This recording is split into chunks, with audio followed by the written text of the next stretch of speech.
Hello dear student, welcome to EAD online classes, जिसमें मैं अमर Jamal mechanical department में आपका स्वागत करता हूं। जैसे कि आपको पता है बेटा, हम बहुत ही इंपॉर्टेंट टॉपिक पढ़ रहे हैं, दैट इज कास्टिंग। और इससे रिलेटेड काफी जो टॉपिक्स हैं वो कवर कर चुके हैं। तो कास्टिंग में आज हम आगे जो बात करेंगे, we will talk about the type of moulds, किस टाइप की मोल्ड्स बनती हैं and how to make them, कैसे उन्हें बनाया जाता है। ठीक है। So today we are going to discuss types of sand molds. Types of molds. ठीक है। किस टाइप की जो है आप मोल्ड यूज करते हैं जनरली। ठीक है। तो अक्सर इनसे रिलेटेड जो है वो थियोरेटिकल कोई क्वेश्चन आ जाता है। सो मैं चाहता हूं कि आपसे डिस्कस कर ली जाए। ठीक है। फर्स्ट ऑफ ऑल, पहली तो आप जानती हैं बेटा, we know that green sand mould, green sand mould. Okay, green sand mould आपको पता ही है। इसमें आपका जो आपकी मॉइस्चर्ड मोल्डिंग मटेरियल है, यानी कि इसमें सैंड होता है प्लस मॉइस्चर भी होता है। ठीक है। मॉइस्चर इसमें इंपॉर्टेंट है। जब तक मॉइस्चर नहीं होगा सैंड में, तब तक वो ग्रीन सैंड नहीं कहलाएगी। ठीक है। इसके अलावा आपको पता है इसमें क्ले और एडिटिव्स भी होते हैं। तो इसके बारे में तो हम काफी डिस्कस कर चुके हैं, इनके कंपोजिशन के बारे में भी हम डिस्कस कर चुके हैं। एडिटिव एडिटिव अब इसके कुछ कैरेक्टरिस्टिक्स हैं जो मैं आपको बता देता हूं। सही प्रोपोर्शन में इन सबको लेकर मिक्स कर लेते हैं। ठीक है। जिससे कि आपका ग्रीन सैंड बन जाती है। ठीक है। मोल्ड बनाने के लिए, सैंड की मोल्ड बनाने के लिए आपको पता है क्या करते हैं बेटा। सबसे पहले एक कोप रखेंगे। ठीक है। कोप जो होता है ऐसा फ्लास्क है जो ऊपर से और नीचे से दोनों तरफ से ओपन रहता है। कोप को फॉलो बोर्ड पे रखा जाता है। उसके बाद उसके ऊपर पैटर्न का हाफ रखा जाता है। फिर ऊपर से सैंड डाल के उसे रैम किया जाता है। फिर कोप को उल्टा कर देते हैं और उसमें से पैटर्न को, जो उसमें जो पैटर्न है लगा हुआ है, उसके ऊपर पैटर्न का दूसरा हिस्सा लगाया जाता है। फिर उसके ऊपर आप फिट करते हैं ड्रैग को। ठीक है। या फिर इसी तरह से पहले ड्रैग को करते हैं, फिर कोप को करते हैं। ठीक है। उसके बाद उसके ऊपर पैटर्न का दूसरा हिस्सा लगाते हैं, फ्लास्क फिट करते हैं, सैंड डालते हैं, रैम करते हैं। फिर कोप एंड ड्रैग को अलग करते हैं और कोप वाले हिस्से में से आप पैटर्न का हिस्सा निकाल लेते हैं और ड्रैग वाले से भी पैटर्न का हिस्सा निकाल लेते हैं। फिर इन्हें ज्वाइन कर देते हैं। इस तरह से मोल्ड बन जाती है। खैर चलिए, वो तो हम जब डिटेल में पढ़ेंगे सैंड कास्टिंग तब हम देखेंगे। ठीक है। तो उसके कुछ कैरेक्टरिस्टिक्स हैं जो आपको पता होने चाहिए। ठीक है। सबसे पहली बात तो ये याद रखना बेटा, इसमें इसमें जो कास्टिंग डिफेक्ट्स होते हैं, ठीक है, वो कम बनते हैं। जैसे कि मैं आपसे कह दूं कि हॉट टीयर एक ये कास्टिंग डिफेक्ट है। ठीक है। इसके बनने की लेस चांसेस होते हैं, लेस चांस। ठीक है, लेस चांस होते हैं hot tear. This is a casting defect. लेकिन इसके अंदर बेटा एक बहुत ही बड़ा प्रॉब्लम है कि चूंकि इसमें मॉइस्चर है और हॉट मेटल जैसे ही मॉइस्चर के कांटेक्ट में आता है, ये वेपराइज हो जाता है और वेपराइज होकर हाइड्रोजन और ऑक्सीजन गैस बनाता है। तो चांसेस है कि वो गैसेस जो है इन्वॉल्व हो जाए लिक्विड मेटल के साथ। तो इससे दो तरह के जो आपके प्रॉब्लम है वो सामने आते हैं। ठीक है।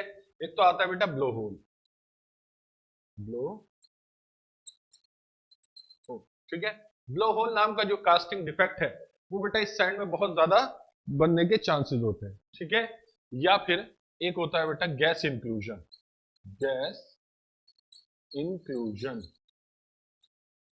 ठीक है। Gas inclusion. ठीक है। या फिर पिन पोरोसिटी, पिन और पिन पोरोसिटी। ठीक है।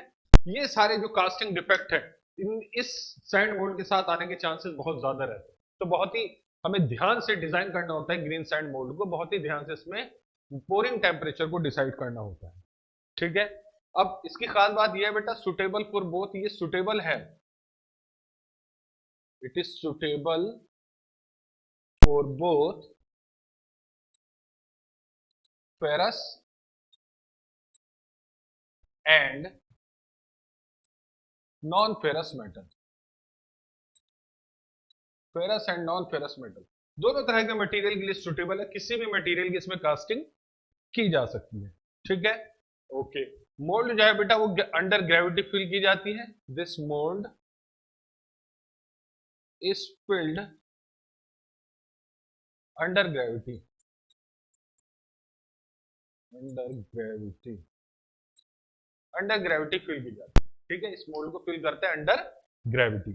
ठीक है, ओके। प्रॉब्लम क्या है इसके साथ बेटा? सरफेस फिनिश लो है, लो सरफेस फिनिश, लो सरफेस फिनिश। ठीक है, प्लस एक और प्रॉब्लम रहती है इसके साथ, लो डायमेंशनल एक्यूरेसी, लो डायमेंशनल एक्यूरेसी।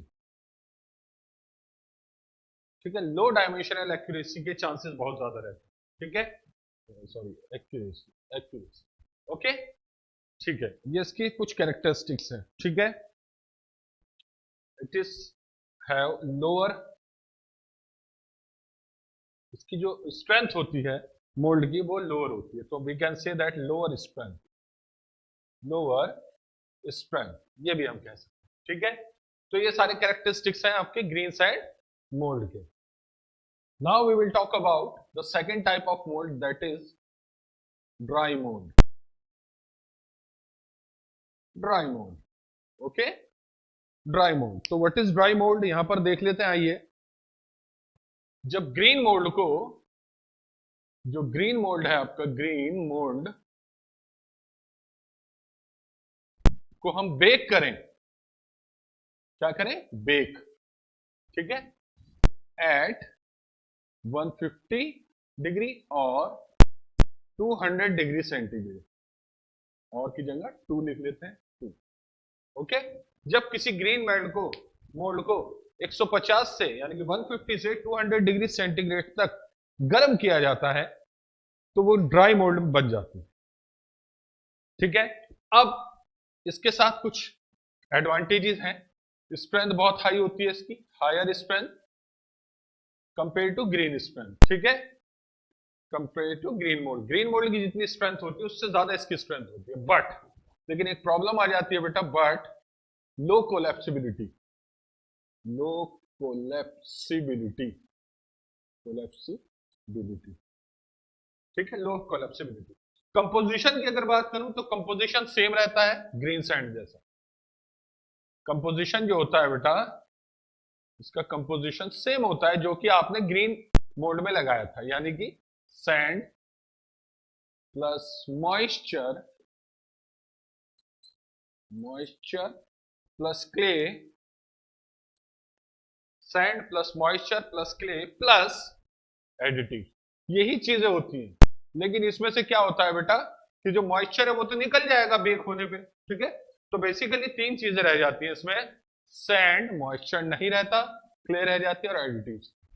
ठीक है, ओके, तो ये बात हो गई आपकी ड्राई सैंड की। इसके अलावा इसमें याद रखना बेटा कि ग्रीन सैंड जो है suitable for, this is suitable for higher, not higher, I am sorry, not higher, don't write higher.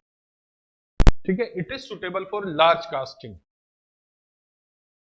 Large casting, ये लार्ज कास्टिंग के लिए सुटेबल है, जिसमें, ठीक है, लार्ज कास्टिंग के लिए सुटेबल है, क्योंकि लार्ज ग्रीन जो मोल्ड है वो छोटी कास्टिंग के लिए सुटेबल है, क्योंकि छोटी कास्टिंग मतलब कम मटेरियल, कम मटेरियल मतलब कम आपकी गैसेस बनेंगी ड्यूरिंग द प्रोसेस, और ज्यादा मटेरियल के साथ ज्यादा गैसेस बनेंगी। ठीक है, अब बेटा ग्रीन मोल्ड की जो आपकी, इसकी ड्राई मोल्ड की जो परमेबिलिटी है वो हायर होती है,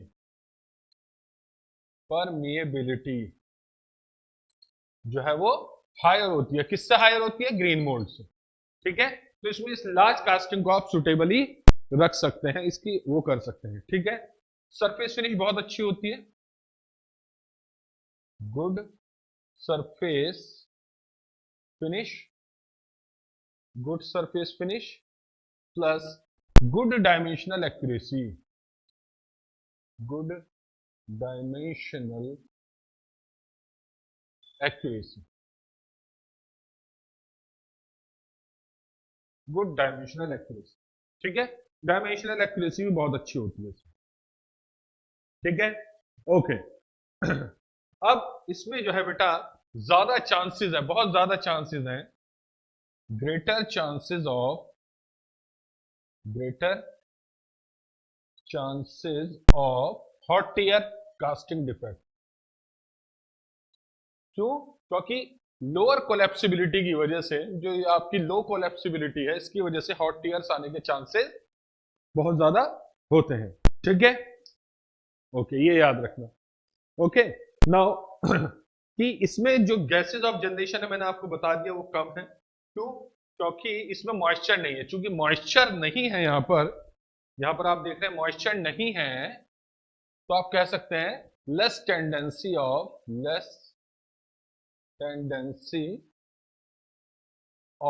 गैस जनरेशन। ठीक है, यानी कि गैस जनरेशन की टेंडेंसी बहुत लो है, कम गैस बनने के चांसेस हैं। ठीक है, ओके, ओके, नाउ हाँ, ये आपका यहां तक ठीक है। इतना ही बताना काफी सही रहेगा ड्राई मोल्ड के लिए। ठीक है, कभी कभार क्या होता है कि ड्राई मोल्ड, अब जैसे कि इसे पूरा ओवन में बेक करना पड़ेगा। ठीक है, तो क्या करते हैं कभी कभार, एक फ्लेम टॉर्च से मोल्ड कैविटी के अंदर अंदर 15 mm तक की थिकनेस को ड्राई कर लेते हैं। ठीक है, यानी कि अगर मैं टॉप व्यू दिखाऊं आपको, for example this is the top view of the mould cavity. ये मान लीजिए मोल्ड कैविटी का टॉप व्यू है, and this is your mould, sorry, this is the flask and this is mould cavity. ये mould cavity कुछ इस type की, this is sand. Okay, for example, तो क्या करते हैं बेटा, इस मोल्ड कैविटी के अंदर फ्लेम टॉर्च जो होती है, फ्लेम वाली, जैसे गैस वेल्डिंग में होती है, उससे इसे अंदर अंदर के लिए एक पर्टिकुलर लेयर तक ड्राई कर लिया जाता है। मान लीजिए यहां तक उसे ड्राई कर दिया, ये ठीक है, यहां तक ये ड्राई होगी, तो इसे कहते हैं स्किन ड्राइड मोल्ड कैविटी। क्या कहते हैं इसे बेटा? Skin dried, skin dried. ठीक है, तो ये ज्यादा इकोनॉमिकल है, क्योंकि ड्राई मोल्ड को आपको ड्राई करने के लिए पूरे ओवन में 150 से 200 डिग्री सेंटीग्रेड तक गर्म करना होगा। उससे बेटर ये है कि मोल्ड कैविटी को अंदर से आप हीटअप कीजिए with the help of flame torch. ये थोड़ा इकोनॉमिकल पड़ता है। ठीक है, okay okay, next is number 3 type of mould is sodium silicate, sodium silicate plus CO2 moulding. ठीक है, mould. Okay, sodium silicate and CO2 mould. इसमें क्या होता है बेटा, सैंड और सोडियम सिलिकेट को लेते हैं।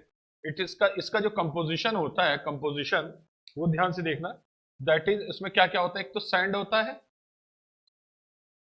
ठीक है, और एक होता है सोडियम सिलिकेट। तो सोडियम सिलिकेट को हम लिखते हैं sodium Na2SiO3 plus water glass, water glass, ठीक है, एक टाइप का ग्लास होता है, उसे वाटर ग्लास कहते हैं वो। ठीक है, और एक, हाँ, अब ये जो आपका वाटर ग्लास है, ये इनऑर्गेनिक बाइंडर होता है। क्या होता है बेटा? ये इनऑर्गेनिक बाइंडर, इनऑर्गेनिक बाइंडर होता है। ठीक है, अब ये लगभग लगभग बेटा क्या करते हैं, ये जो आपका वाटर ग्लास है, ये लगभग लगभग आपका 5 से 6% होता है इसके साथ, 5 to 6%। ठीक है, 5 to 6%। अब सोडियम सिलिकेट यानी कि वाटर, ये जो आपका सोडियम सिलिकेट है और ये जो थोड़ा सा आपका वाटर ग्लास है, इसका मिक्सचर जो होगा ये बहुत कम होता है।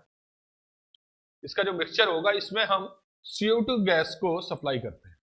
ठीक है, CO2 गैस को सप्लाई करते हैं। ठीक है, ओके, ये लगभग 5 से 6% लेते हैं टोटल। ठीक है, हाँ, उसके बाद क्या होगा कि अब यहां से बनता है बेटा सोडियम Na2Si, सॉरी, अब क्या बनता है, Na2CO3, सोडियम कार्बोनेट। ये क्या बना बेटा आपका? Sodium carbonate, sodium carbonate. अब ये सोडियम कार्बोनेट जो होता है बहुत हार्ड होता है, वेरी हार्ड, बहुत हार्ड होता है। ठीक है, बहुत ज्यादा हार्ड होता है। प्लस प्लस सिलिकॉन ऑक्साइड का एक कोलाइडल बनता है, SiO2 कोलाइडल। अब ये कोलाइडल होता है बेटा, ये इसके साथ मिक्स हो जाता है सोडियम कार्बोनेट के, और बेटा एक बहुत ही हार्ड मोल्ड दे देता है बनाकर, बहुत हार्ड मोल्ड। ठीक है, अब प्रॉब्लम क्या है बेटा इसकी सबसे बड़ी, इसकी इस जो मोल्ड है इसकी सबसे बड़ी है बेटा पुअर कोलैप्सिबिलिटी, सबसे बड़ी प्रॉब्लम है बेटा पुअर कोलैप्सिबिलिटी, पुअर परमेबिलिटी, ये भी एक प्रॉब्लम है इसमें, ठीक है, पुअर परमेबिलिटी। तो इसमें एडिटिव्स मिलाने ही पड़ते हैं हर हालत में, ठीक है, एडिटिव्स हर हालत में मिलाने पड़ते हैं, ठीक है, ओके। लेकिन सरफेस फिनिश, सरफेस फिनिश बहुत हाई होती है, हाई सरफेस फिनिश, और बहुत ही हाई होती है आपकी डायमेंशनल एक्यूरेसी, डायमेंशनल एक्यूरेसी। बेटा जितना लिखवा रहा हूं इतना ही लिखना, इसी तरीके से लिखना, ज्यादा लिखने की जरूरत नहीं है। Dimensional accuracy will be very very high, ठीक है। और ये जो मोल्ड है it is use to make only core, ये सिर्फ कोर बनाने के काम आते हैं, only to produce, only to produce cores. अब कोर्स किस काम में आती है बेटा, होलोकास्टिक बनाने के काम में आती है, ठीक है। तो ओनली टू प्रोड्यूस कोर्स में ये यूज होती है, ओके। फोर्थ वन जो है आपका, fourth one that is shell mould, shell mould, ठीक है, शेल मोल्ड, ठीक है। शेल मोल्ड में क्या होता है बेटा, बहुत ही फाइन सिलिका लेते हैं, फाइन सिलिका, बहुत बारीक, जिसे सिलिका फ्लोर भी कहते हैं, ठीक है, फाइन सिलिका, और एक थर्मोसेटिक रेजिन लेते हैं, थर्मोसेटिंग रेजिन, ठीक है, थर्मोसेटिक रेजिन लिया जाता है, ठीक है। रेजिन क्या होता है बेटा, resin is that liquid which is used to bind the sand particle, ये रेजिन जो है इस पार्टिकल को बाइंड करेगा, ठीक है। और ये लगभग लगभग 3 to 10% लेते हैं, 3 to 10%। होता कौन सा है ये, फिनॉल, फिनॉल फॉर्मेल्डिहाइड,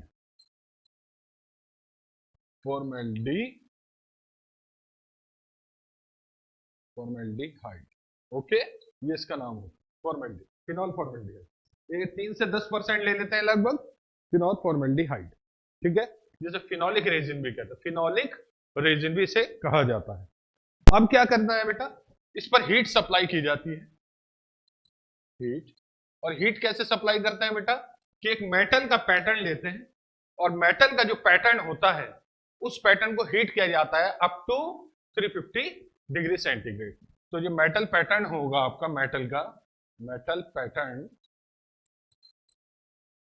इसे हीट किया जाएगा, हीटेड, हीटेड अप टू 250 और 300 डिग्री सेंटीग्रेड, लगभग लगभग, ठीक है, हाँ 300 डिग्री सेंटीग्रेड, और उसके ऊपर इस मिक्सचर को डाला जाएगा। जब ये उस पर डाला जाएगा तो क्या होगा कि ये जो है इसमें एक बहुत ही हार्ड शेल बन जाएगा उस पर्टिकुलर मेटल के पैटर्न के ऊपर, ठीक है। यानी कि आपने मान लीजिए दिस इज द पैटर्न, मान लीजिए दिस इज द पैटर्न,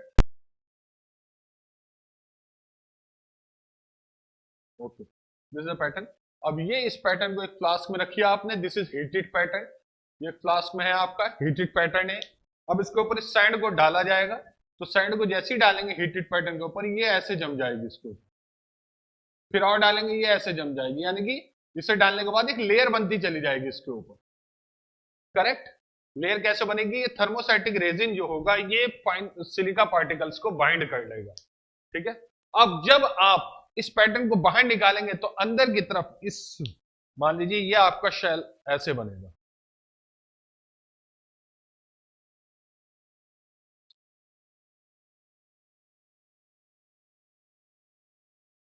ऐसा बना, ये शेल बना, ठीक है।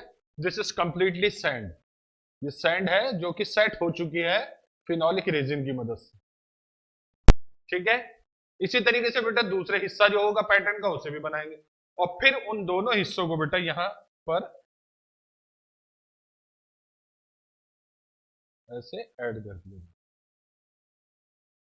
ऐसे ऐड कर दिया जाता है, यानी कि इन्हें जोड़ दिया जाता है, ठीक है, with the help of glue, जो भी चीज है उससे आप इसे जोड़ देंगे, ठीक है।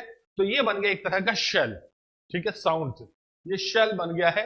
अब इसके अंदर क्या होगा, इसे सीधा रखेंगे, ठीक है। तो ये जो मोल्ड है आपका, इसे कभी कभार वर्टिकल मोल्ड भी कहते हैं, वर्टिकल मोल्ड, इसे सीधा रखेंगे और यहां पर एक पैसेज बनाएंगे, ऐसे एक ऐसा पैसेज बना देंगे, ये यहां से लिक्विड मेटल अंदर जाएगी, इसे वर्टिकल करके इसके अंदर लिक्विड मेटल डाला जाता है। ठीक है। अच्छा, अब आप नोट कर रहे होंगे बेटा इस पूरे केस में जो थिकनेस ऑफ शेल है, ठीक है, मैं आपको बता दूं, जो आपकी थिकनेस ऑफ शेल है वो डिपेंड करेगा बेटा ड्वेलिंग टाइम पर। किस पर? ड्वेलिंग। अब आप कहेंगे सर ड्वेलिंग टाइम क्या होता है? ड्वेलिंग टाइम होता है बेटा the time in which the sand will be always in contact with this heated pattern. कितने टाइम तक ये सैंड मिक्सचर जो है इस हीटेड पैटर्न के कॉन्टेक्ट में रहा, that is known as dwelling time. तो ये ड्वेलिंग टाइम पर थिकनेस ऑफ शेल डिपेंड करेगी। ये जितना ज्यादा होगा टाइम, थिकनेस ऑफ शेल उतनी ही ज्यादा होगी। ठीक है। अब आपको याद रखना है बेटा कि यहां पर हमने किसी भी तरह का कोई वाटर कंटेंट यूज नहीं किया। No water content, no water content, water की कोई जरूरत नहीं, मॉइस्चर की किसी भी तरह की कोई जरूरत नहीं है। ठीक है, कोई जरूरत नहीं है। ओके, ठीक है। इसकी खास बात, अब इसकी खास बात क्या है ये समझ लीजिए। वेरी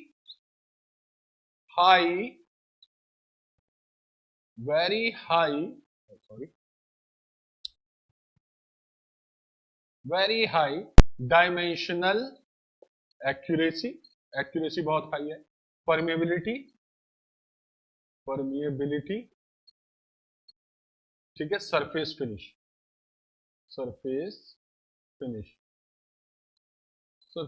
ठीक है, बहुत हाई होती है। ठीक है, ये भी बेटा कोर बनाती है। इसके जो प्रोडक्ट है वो भी बेसिकली एक तो कोर बनती है इससे टू मेक हॉलो कास्टिंग, और दूसरा बेटा रॉकर आर्म के पार्ट्स बनते हैं इससे, रॉकर आर्म पार्ट्स। ठीक है, जो रॉकर आर्म होती है उसके पार्ट्स बनते हैं। ठीक है, तो ये है बेसिकली आपका shell mould. Okay, same as यहां पर एक और मोल्ड होती है जिसका नाम होता है वैक्यूम मोल्ड। ठीक है, अब ये मैं आपको थोड़ा सा कम बता रहा हूं। ठीक है, वैक्यूम मोल्ड, ठीक है, इसके बारे में थोड़ा कम बताऊंगा क्योंकि it is out of syllabus. ठीक है, बट स्टिल जान लीजिए कि इसमें क्या होता है, इसमें जो बाइंडर का काम करता है, बाइंडर, ठीक है, यानी कि सैंड पार्टिकल्स को बाइंड करने वाला, वो वैक्यूम होता है। वो क्या होता है बेटा आपका? वैक्यूम। ठीक है, वैक्यूम का क्या काम होता है बेटा? एक पैटर्न होता है मेटल का जिसके अंदर होल्स होते हैं, बहुत सारे सिलेंड्रिकल होल्स, यानी कि आर पार थ्रू होल्स होते हैं। अब क्या होता है बेटा कि उसके ऊपर एक शीट बिछा दी जाती है और शीट के ऊपर सैंड डाला जाता है, पैटर्न के अंदर वैक्यूम क्रिएट कराया जाता है। तो इससे क्या होता है आपका कि जो पैटर्न है उसके ऊपर जो शीट है वो सैंड के साथ बिल्कुल टाइटली पैक हो जाता है, और जैसे ही आप पैटर्न को रिमूव करते हो उसके अंदर उस शीट के ऊपर ये जो रबड़ की या प्लास्टिक की शीट होती है इसमें ही आप क्या डाल देते हो? Molten metal. तो ये जो प्लास्टिक की या उसकी शीट है ये आपका मेल्ट हो जाती है साथ साथ। ठीक है, तो यहाँ पे जो बाइंडर होता है बेसिकली वो वैक्यूम है। तो ये पूछा जा सकता है, ठीक है, कि बाइंडर क्या होता है, यहाँ पर बाइंडर पूछा जा सकता है। ठीक है, इसलिए मैंने आपको इसके बारे में थोड़ा सा बता दिया। बहुत ही हाई इसकी, इसमें बेटा ना ड्राफ्ट अलायंस की जरूरत होती है, वैक्यूम मोल्ड में ना तो कोई ड्राफ्ट अलायंस चाहिए क्योंकि सैंड जो है आपका टाइटली पैक्ड है ऑलरेडी, नो ड्राफ्ट अलाउंस। ठीक है, ना ही आपका बेटा इसमें किसी तरह का पैटर्न वियर होता है, ना ही क्ले यूज होती है, ना ही मॉइस्चर यूज होता है। बहुत अच्छी सरफेस फिनिश आती है, बहुत अच्छी डायमेंशनल एक्यूरेसी आती है। ठीक है, तो ये थे बेटे टाइप्स ऑफ मोल्ड मैंने आपको समझाए। कई तरह के होते हैं और भी, प्रोसेस में जैसे जैसे वो आते रहेंगे हम पढ़ते रहेंगे। ठीक है, लेकिन यहां से क्वेश्चन बन सकता है एक नंबर का। आई होप आपको लेक्चर पसंद आया होगा। अगर पसंद आया लाइक कर दीजिए, शेयर कर दीजिए अपने व्हाट्सएप ग्रुप पे, फेसबुक ग्रुप पे, टेलीग्राम ग्रुप पे, स्नैपचैट पे, इंस्टाग्राम पे, जहां चाहे। यही आपकी फीस होगी जो आप हमें देंगे। बस हमारे लिए आप थोड़ा सा हमारी इस वीडियो को शेयर करते चलिए। कमेंट जरूर कीजिए बेटा, कुछ क्वेश्चन पूछना हो वो भी पूछ सकते हैं। ठीक है, तो अब हम मिलेंगे अपनी नेक्स्ट क्लास में, तब तक के लिए बेटा थैंक यू वेरी मच। जय हिंद, जय भारत।